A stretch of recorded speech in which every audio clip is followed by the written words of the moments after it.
Sawa 2 ez'okumakya tubadde tutandise okulawuna division y'e Makindye okulaba butya ab'ebyokulonda mu kibiina ki NRM bwe babadde bateeseteese okulonda akamyufu ka leero.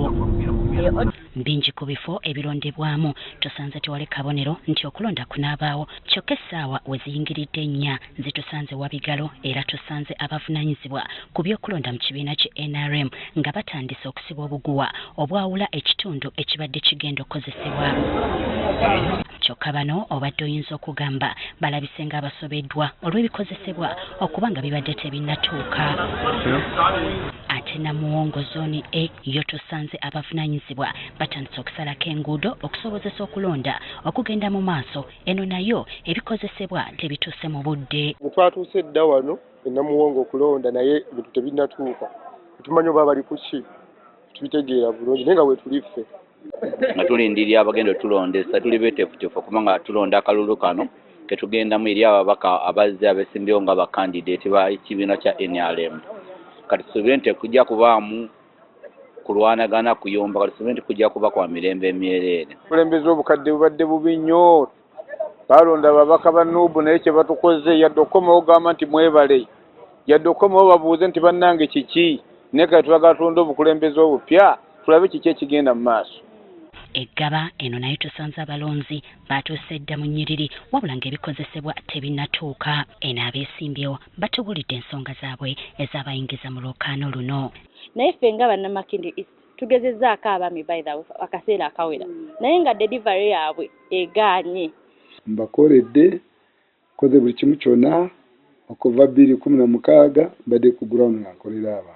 Nga tuvudde eno twolekedde Makindye East eno tusanze okulonda kugenda mu maaso mirembe. Era mu kizungu ekisangibwa mu muluka gwa Lukuli Doreen Keita awanguddemu ne Ronald Tugume bwe babadde ku mbiranye bw'afunye obululu 51 ku 4. Alumiriza obukulembeze obubaddeko okulemererwa okutuusa eddoboozi lyabwe nga nnyingi ku nsonga z'abantu tezikoleddwako. Eddoboozi lyaffe tulukangule tuteeke waggulu, tuteekwa okubeera mu bantu. Abakulembeze baffe tebabeera mu bantu. Okiraba? So kati oluusi it frustrates people.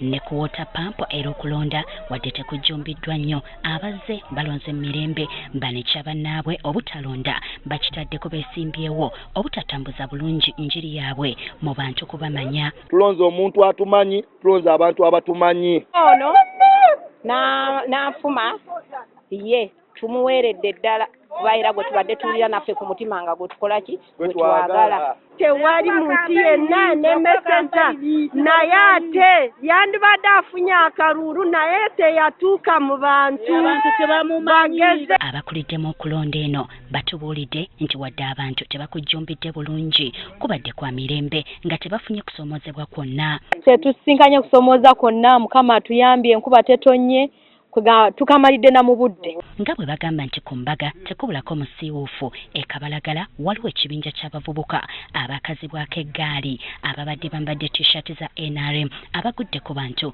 ne batandika okubabba nga babanyakuddeko amasimu obusawo ssaako n'okubakuba. Waliwo abantu abalabiddwako nga balaajanira ku ttaka oluvannyuma lw'abavubuka bano okubasikambula ku ppiki kwe babadde n'abantu batayizzaako omwo naye kye bamukoze tali kiddira.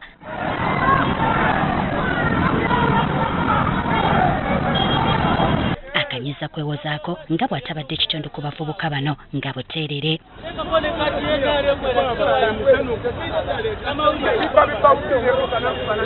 Amyuka RDC wa Makindye kino akivumiridde n'ategeeza nga bwe waliwo abeesimbyewo abakwataganye n'ebibinja bino okutabangula okulonda. And we warned them yesterday when I called them for planning meeting. I said whoever comes with any regard to people will be arrested and prosecuted.